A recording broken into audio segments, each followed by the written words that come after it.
वक्फ bill पर कल यानी बुधवार को सुप्रीम कोर्ट में सुनवाई की गई। इस दौरान सीजेआई संजीव खन्ना, जस्टिस संजय कुमार और जस्टिस केवी विश्वनाथन की पीठ ने इस मामले पर कई अहम पहलुओं पर विचार करने की बात कही।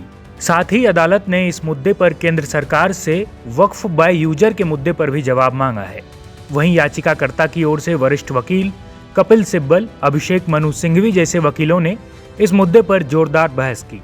दूसरी तरफ सरकार की ओर से सॉलिसिटर जनरल तुषार मेहता ने इस मुद्दे पर सरकार का पक्ष रखा। सुनवाई के दौरान सुप्रीम कोर्ट ने 3 बड़े पॉइंट्स गिनवाए, जिनसे संकेत मिलता है कि सुप्रीम कोर्ट इस कानून के कुछ प्रावधानों से सहमत नहीं दिखती, जिसे लेकर वे अंतरिम आदेश जारी करने वाले थे। लेकिन ऐन मौके पर सरकार की ओर से पैरवी कर रहे सॉलिसिटर जनरल तुषार मेहता ने वक्त मांग लिया और कहा कि जब तक आप हमें नहीं सुन लेते तब तक कोई आदेश जारी ना करें तो अच्छा होगा। अदालत ने भी उनकी बात मान ली और अंतरिम आदेश को टाल दिया गया। लेकिन वे 3 पॉइंट्स क्या थे जिन पर सुप्रीम कोर्ट की बेरुखी दिखी, आइए आपको इस वीडियो में बताते हैं।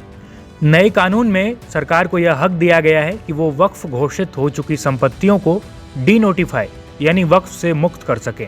विरोध कर रहे लोगों का तर्क है कि इससे ज्यादातर वक्फ की जमीन छीनने का रास्ता सरकार के हाथों चला जाएगा।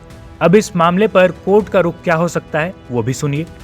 अंतरिम आदेश में हो सकता है कि कोर्ट कहे कि जिन संपत्तियों को न्यायालय ने वक्फ घोषित किया है उन्हें डीनोटिफाई नहीं किया जाएगा, चाहे वो वक्फ बाय यूजर ही क्यों ना हो।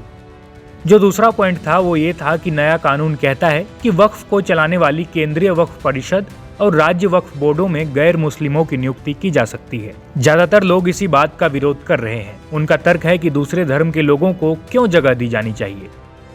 इस अंतरिम आदेश में हो सकता है कि कोर्ट कहे कि वक्फ बोर्ड और वक्फ परिषद में केवल पदेन सदस्य गैर मुस्लिम हो सकते हैं, बाकी सभी सदस्यों को मुस्लिम होना आवश्यक होगा। इसके अलावा जो तीसरा पॉइंट था वो ये था कि नए कानून में जिले के कलेक्टर को वक्फ प्रॉपर्टी पर फैसला लेने का हक दिया जाएगा।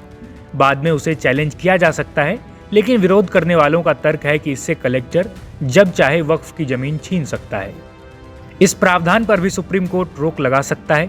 कलेक्टर जांच की कार्यवाही जारी रख सकते हैं, लेकिन कानून की यह धारा फिलहाल प्रभावी नहीं होगी। सुप्रीम कोर्ट इस धारा पर भी रोक लगा सकती है।